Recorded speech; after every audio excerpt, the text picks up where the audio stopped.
가버나움에 이르니 반세계를 받는 자들이 베드로에게 나와 이르되 너의 선생은 반세계를 내지 아니하느냐 이르되 내신다 하고 집에 들어가니 예수께서 먼저 이르시되 시몬아 내 생각은 어떠하냐 세상 임금들이 누구에게 관세와 복세를 받느냐 자기 아들에게냐 타인에게냐 베드로가 이르되 타인에게입니다. 예수께서 이르시되 그렇다면 아들들은 세를 면하리라. 그러나 우리가 그들이 실족하지 않게 하기 위하여 내가 바다에 가서 낚시를 던져 먼저 오르는 고기를 가져 입을 열면 돈 한 세기를 얻을 것이니 가져다가 나와 너를 위하여 주라 하시니라. 아멘. 오늘 본문 말씀을 우리가 아주 작은 어떤 에피소드로만 받아들이고 예수님께서 성전세를 베드로가 내게 하시기 위해서 아주 작은 기적을 베푸시는 그런 아주 자상하신 예수님이시다 라는 정도만 이 이야기를 우리가 읽기에는 그 안에 너무도 기쁜 뜻이 담겨 있습니다. 먼저 이 이야기를 우리가 들었을 때 몇 가지 의문이 들지요. 가장 큰 의문은 예수님께서는 결코 마법적인 기적을 행하지 않으시는 분입니다. 예수님이 행하시는 기적은 창조의 세계가 다시 펼쳐지는, 그러니까 물이 포도주가 되는 것 원래 하나님이 하시는 일이지요. 한 계절이 흐르고 사람들이 포도를 키우고 그것을 수확해서 그것을 포도주로 만드는 일, 그것을 하나님께서 하시는 일입니다. 그 일을 우리 예수님께서 단기간에 가나 혼인잔치에서 이루어내신 것이죠. 예수님의 기적은 이처럼 이렇게 마법적으로 어떤 생활의 편의를 위해서나 어떤 요술을 부리기 위해서 사람들을 혹하게 하기 위해서 이렇게 기적을 베푸시는 분이 아닙니다.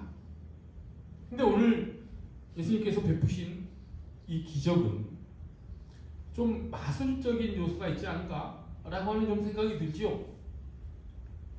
그 동전 한 입, 반세겔이 이제 한 세겔을 물고기 입에서 얻어내는데 한 세겔이면 당시 노동자 이틀치 이제 임금이 되는데 그거를 이렇게 얻는데 이런 좀 우리가 보기에 기이한 방법을 쓰는 게 좀 석연치 않다라고 하는 것이죠.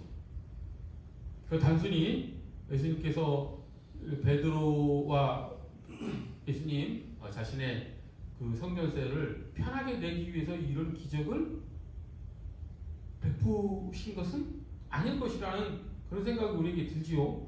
그럼 왜 이렇게 좀 이상한 방법을 통해서 이 성전세를 내게 하셨을까? 이런 생각이 첫 번째 듭니다. 그 다음에 두 번째 이 이야기를 또 살펴보면 예수님께서 성전세를 내지 않아도 된다라고 먼저 말씀하시죠. 왜냐? 성전의 주인이신, 성전 자체이신 예수님께서 성전세를 낼 이유가 없죠. 하나님의 아들이신 예수님께서 성전세를 낼 이유는 없습니다. 면제되죠. 그럼에도 불구하고 내신다라고 하십니다. 그렇게 말씀하시는 이유는 과연 무엇일까? 라고 하는 생각도 듭니다. 그리고 또 베드로는 왜 자기가 예수님이 성전세를 내신다 안 내신다 이것을 성급하게 이렇게 대답을 했을까? 라고 하는 점도 우리의 의문 안에 들어오죠. 그래서 오늘 이 의문들을 풀어가면서 이 이야기 속에 예수님께서 베푸신 이 작은 기적 속에 담겨진 하나님의 깊은 메시지를 우리가 찾아가 보도록 하겠습니다. 예수님께서 이 장면에서 우리가 가장 흥미로운 것 중에 또 하나는 예수님께서 베드로가 이제 밖에서 이 성전세를 걷는 사람들에게 질문을 받고 너희 스승은 너희 선생님은 성전세를 내느냐 안 내느냐 라고 하는 질문을 받고 내신다 라고 대답을 하고 나서 이제 그때 예수님은 같이 계시지 않았죠. 그래서 예수님이 계시는 집으로 이렇게 베드로가 들어갑니다.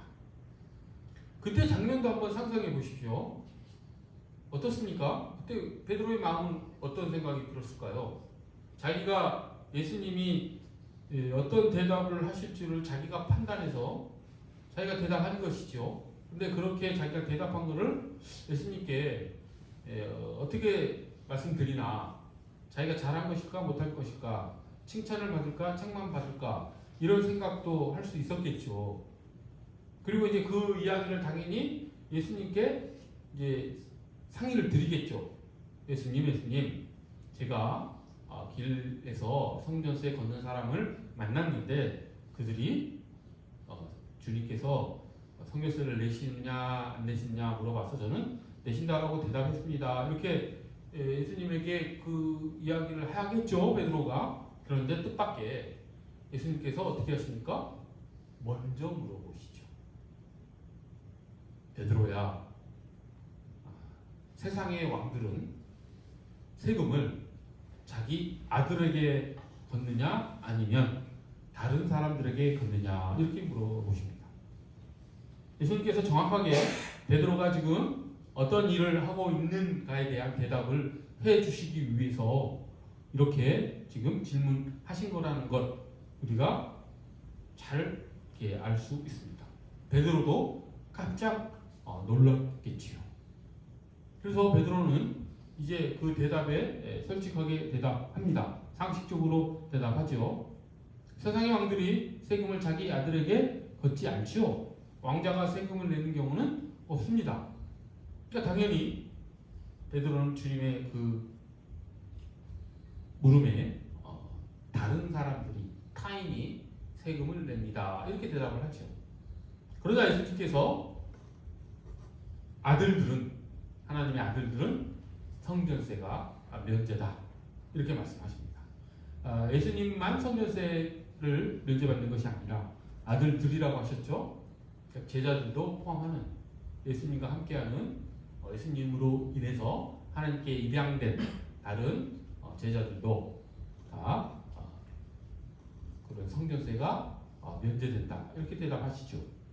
그런데 또 반전이 있습니다.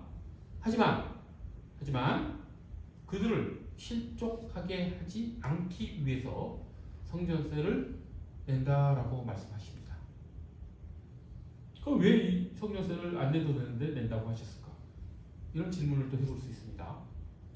그 다음에 또 예수님께서 왜 그러면 성전세를 그냥 주시지, 이왕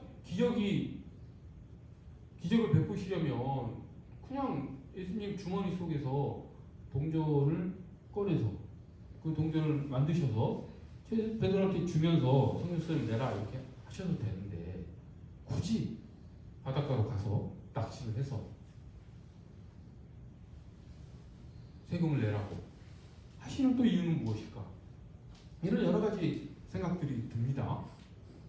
자, 여기서 이제 우리가 이 의문들에 대한 해답을 찾아가기 위해서는 주님의 사역의 본질이 무엇인가 라고 하는 것을 바라볼 수 있어야 이 의문이 해결이 됩니다. 예수님은 과연 이 땅에 오셔서 이 구원받은 자들을 위해서, 직접적으로는 지금 제자들을 위해서 어떤 일을 하셨겠습니까? 그 본질을 바라볼 수 있어야겠죠. 예수님은 이 제자들과 여러 가지 치유, 가르침, 그리고 귀신 축출, 이런 일 사역을 하시다가 어느 날 마태복음은 16장에서부터 이제 예수님의 사역이 급격하게 변합니다. 그때 이제 분위기가 확 바뀌죠. 어떻게 바뀌냐?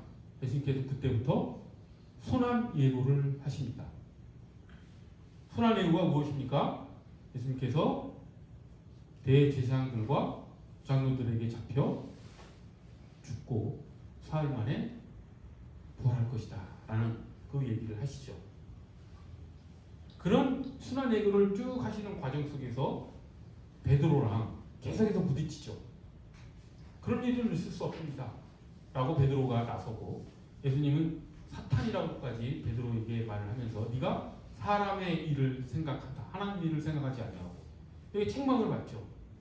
그러니까 예수님의 이제 이 사역, 순환 예고를 하기 시작하는 사역부터는 그 순환 예고가 이 마태복음서 배경에 쭉 깔려 있습니다. 하지만 제자들은 그것을 이해를 못하죠.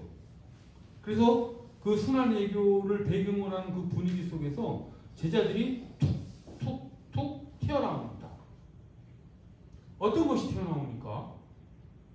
그 제자들의 마음속에 있는 자기가 생각하는 메시아상, 메시아는 이렇게 돼야 된다 라고 하는 생각들이 그 순환 예고를 푹푹 뚫고 올라옵니다.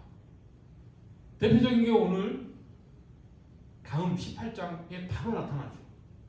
예수님께서 순환 예고를 하셨음에도 불구하고 이제 나는 죽고 사흘 만에 다시 살아나야 한다라는 순환 예고를 하셨음에도 불구하고 제자들은 예수님 누가 우리들 중에서 가장 큽니까? 라는 논쟁을 하죠. 예수님은 지금 메시아의 사역을 어떤 십자가를 통해서 이루시려고 하는데, 제자들은 자기들이 예수님이 어떤 메시아직 안수를 하신 후에 자기들은 어떤 지위를 갖게 되는가, 누가 더 높은 위치에 오르는가 라고 하는 그런 논쟁을 하고 있는 것이죠. 예수님을 전혀 이해하지 못하는, 예수님의 사역을 전혀 이해하지 못하는 그런 마음들이 툭툭 올라오죠. 자, 여기서 우리는 예수님이 제자들을 일단은 어떻게 이끄시는지 라고 하는 것을 볼 수 있습니다. 예수님은 그 제자들의 그 솟아오르는 마음을 일단은 붕괴시키는 사역을 하십니다. 자기 붕괴가 일어나게 예수님께서는 일단 제자들을 밀어붙이신다라고 하는 것이죠. 그것이 예수님께서 하시는 첫 번째 사역입니다. 제자들이 자기 이 의가, 자기가 생각하는 어떤 하나님 나라, 메시아 사항이 꺾이지 않으면 진정한 의미의 하나님의 방법, 메시아의 어떤 사역 이런 거를 이해하지 못하기 때문에 예수님은 그 제자들의 자기 생각을 꺾으셔야 되는 것이죠. 그것이 마태복음에서 도도히 이렇게 흘러갑니다. 그 대표적 인물이 누구였습니까? 베드로였죠. 우리가 복음서를 보면 가장 행적이 자세하게 여러 번 나오는 사람이 베드로입니다. 베드로는 어떤 사람이었습니까? 아주 열정적이고, 그리고 조급하고, 이렇게 성격이 불같고, 또 제자들 중에서 리더십이 좀 있고 그런 사람이지 않았습니까? 근데 그것을 다른 말로 하면 그만큼 자기 주장과 생각이 강한 사람이었다라고 하는 것이죠. 그래서 베드로는 계속해서 주님으로부터 그 꺾임을 받죠. 그게 예수님께서 하시는 사역의 첫 번째. 그래야지만이, 그 의가 꺾여야지만이 한 알의 밀이 땅에 떨어져 썩어야지만 열매를 맺듯이, 썩지 아니하고 그냥 대로 있으면 열매를 맺지 못하죠. 그처럼 제자들은 우선 그 자기들의 생각이 꺾여야지만 진정 하나님의 제자로서 다시 시작할 수 있는 그런 길에 들어서게 된다라고 하는 것이죠. 그것을 예수님께서는 지금 오늘 본문에서도 아주 작은 이야기로 보여주신 것입니다. 오늘 본문에서 베드로가 지금 자기 생각을 툭 드러낸 것이 무엇입니까? 성전세를 내시느냐라고 물어봤을 때 베드로가 자기가 마치 예수님을 대변하듯이 예수님을 자기가 지켜야 한다는 뜻이, 예수님을 관리해야 한다는 뜻이, 예수님의 어떤 체면을 자기가 살려야 한다라는 뜻이, 예수님이 하셔야 될 대답을 자기가 탁 던져버리죠. 자기 생각이, 자기 주장이 그냥 툭 아무 생각 없이 나와버린 것입니다. 예수님께서는 그 마음을 어떻게 하시기를 지금 원하신 것입니까? 꺾어서 베드로 마음속에 있는 자기라는 그 자를 붕괴시키시는, 그것이 해체되기를 원하시는 예수님의 지금 이야기가 이 이야기 속에 담겨 있는 것이죠. 아주 부드럽게 예수님께서 지금 베드로의 그 자기 자아를 이렇게 붕괴시키는 그런 이야기를 우리가 보고 있습니다. 베드로가 순환예고를 부인했을 때 예수님께서는 아주 크게 이렇게 책망하신 적도 있었죠. 사탄이라는 표현까지 하시면서 그때는 아주 크게 지적을 하셨지만, 오늘 이야기 속에서 예수님은 어떻게 하십니까? 베드로에게 바닷가로 가라. 갈릴리 호수겠죠. 가서 낚시를 해서 물고기를 잡아서 물고기 입속에 있는 동전을 꺼내서, 그게 딱 맞게 예수님의 성전세 반세겔, 베드로의 성전세 반세겔, 그래서 한 세겔의 동전이 입속에 딱 있으니 그것을 가져다가 그것을 성전세로 내라, 이렇게 하시죠. 근데 이렇게 하는 것이 왜 베드로의 그 자기 생각, 어떤 자기 주장, 자아를 깨는 방법이었을까요? 낚시하면 우리가 딱 생각나는 게 무엇입니까? 낚시는 낚싯대를 들이우고 기다리죠. 그러니까 베드로는 주님의 그 말씀에 따라 호숫가에서 낚싯대를 던지고 물고기를 낚는 그 시간 동안 무엇을 했겠습니까? 예수님이 그렇게 말씀하신 이유에 대해서 곰곰이 생각했겠죠. 그리고 아마 물고기 입에서 동전을 꺼내는 그 순간 자기의 입을 생각하면서 전율했을 것입니다. 물고기의 입, 아무 말이 없죠. 자기 입은 어땠습니까? 자기가 예수님을 대변하는 사람인 양 성급하게 조급하게 그 입에서 튀어나오는 자기의 어떤 주장, 생각, 예수님을 자기가 어떻게 관리해야 된다라고 하는 그런 그 생각이 툭 튀어나오게 하는 그 입, 그것이 대조되지 않았겠습니까? 그러면서 자기가 얼마나 어리석은 조급한 그런 말을 내뱉었는지 라고 하는 것을 깨닫지 않았겠습니까?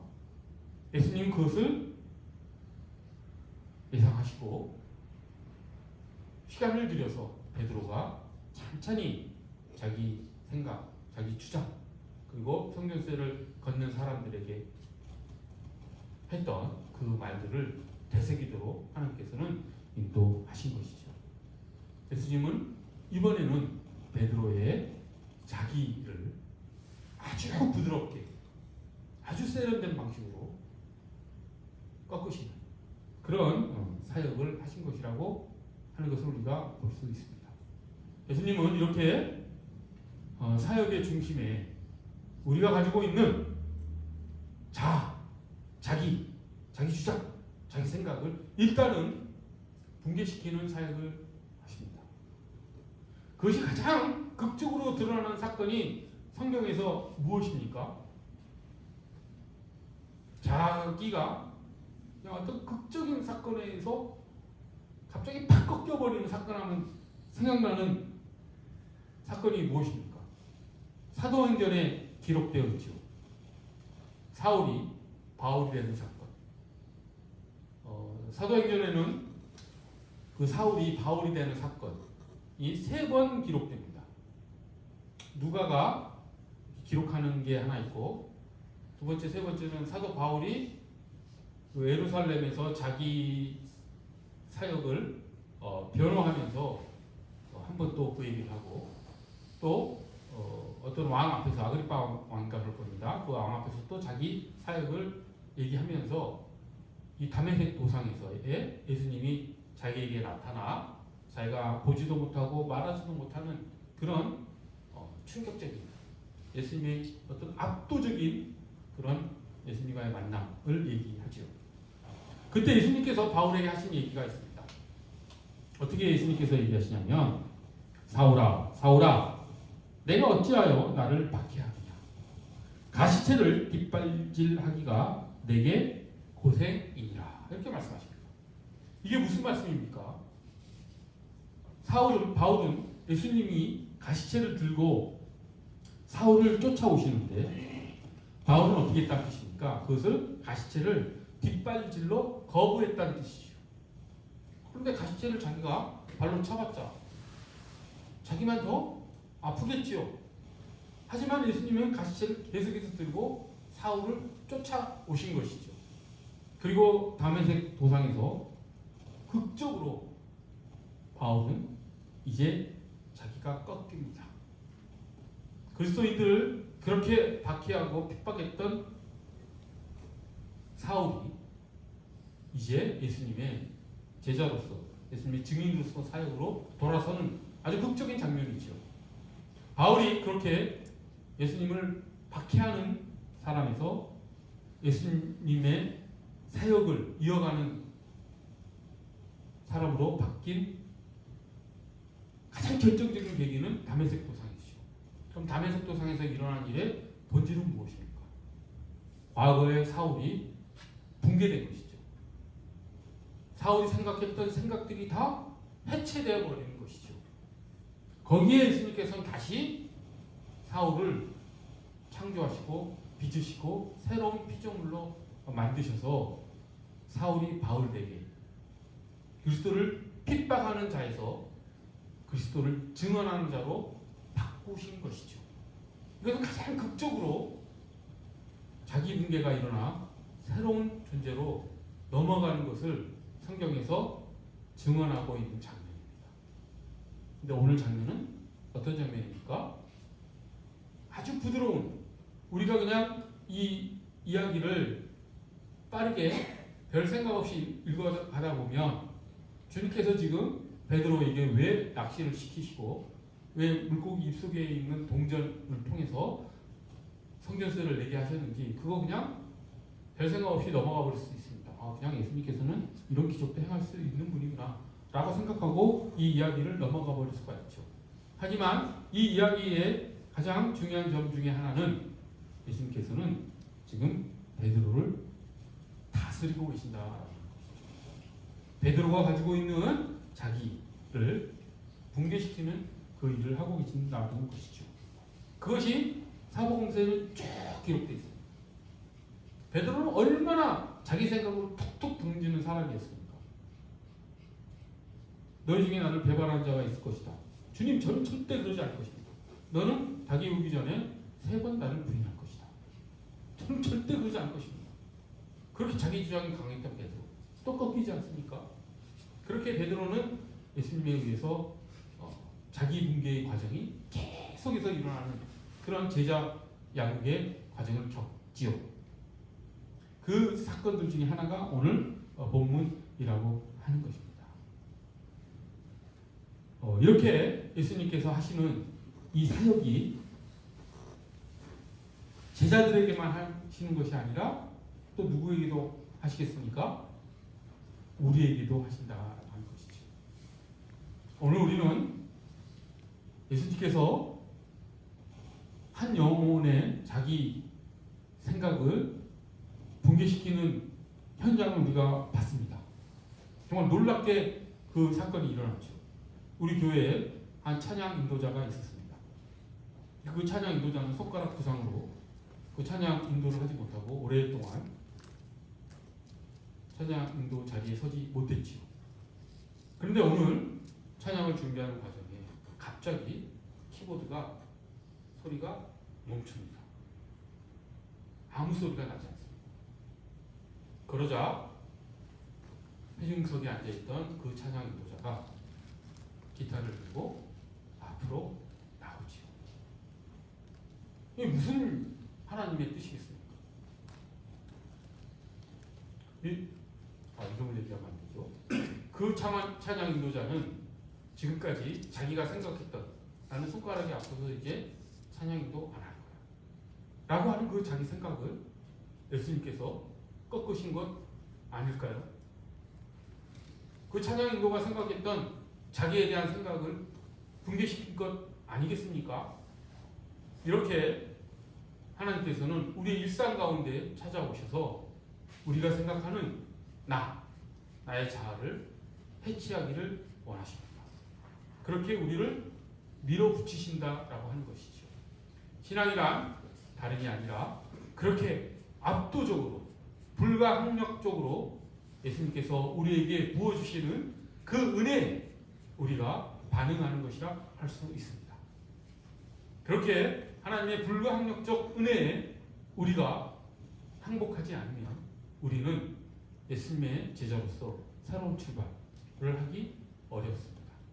자기 붕괴가 단회의 사건으로 일어나지 않는다는 것도 꼭 명심하십시오.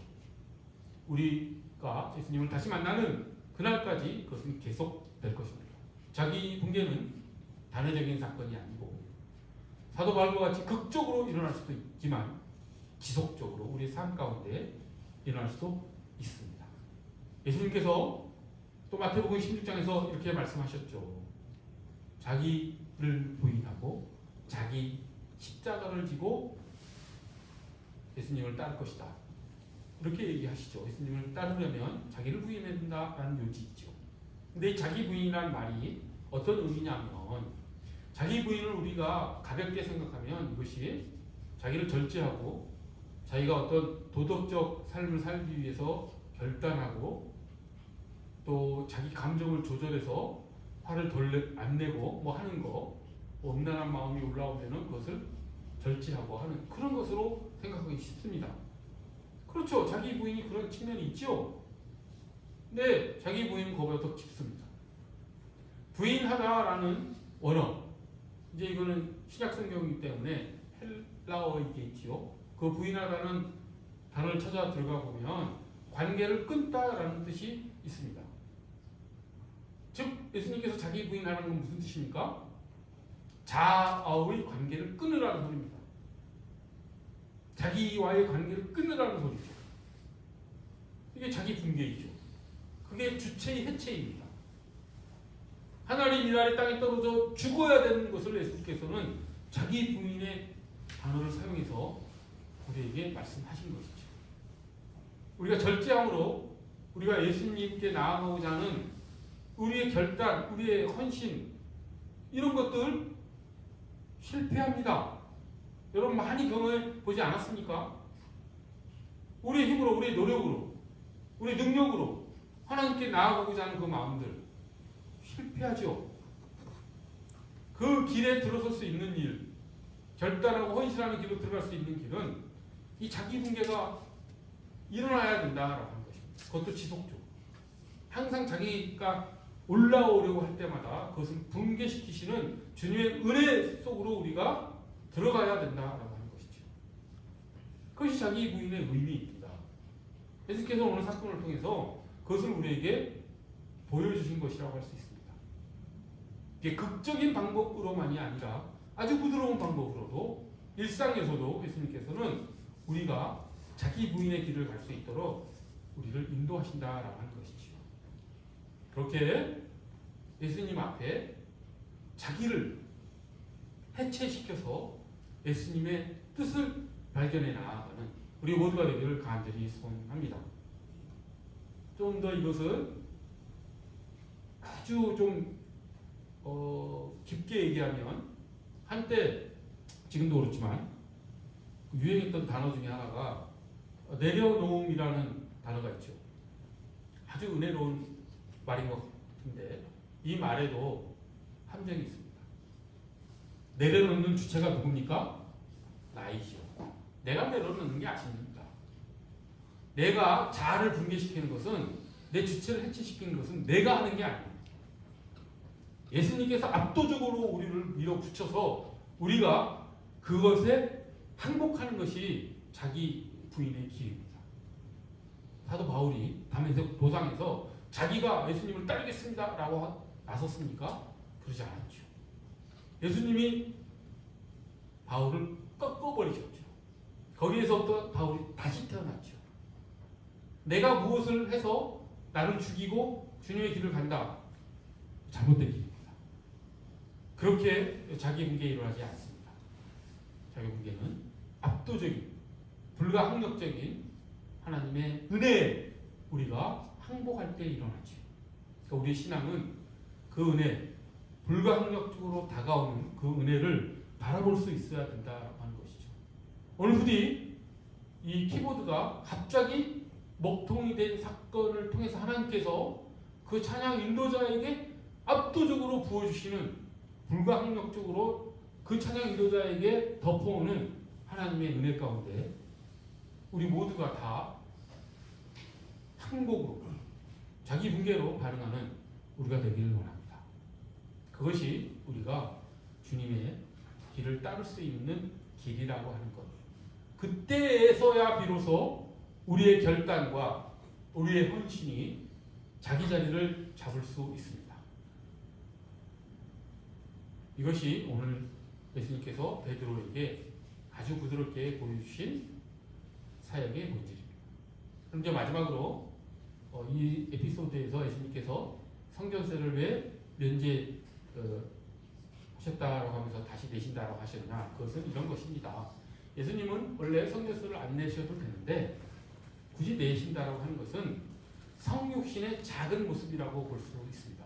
성육신의 작은 그림자로서, 즉 예수님께서는 하나님의 아들이시면서, 하나님이시면서 사람의 모양으로, 종의 모습으로 이 땅에 오셨죠. 성전세를 안 내도 되는도 내신다는 것.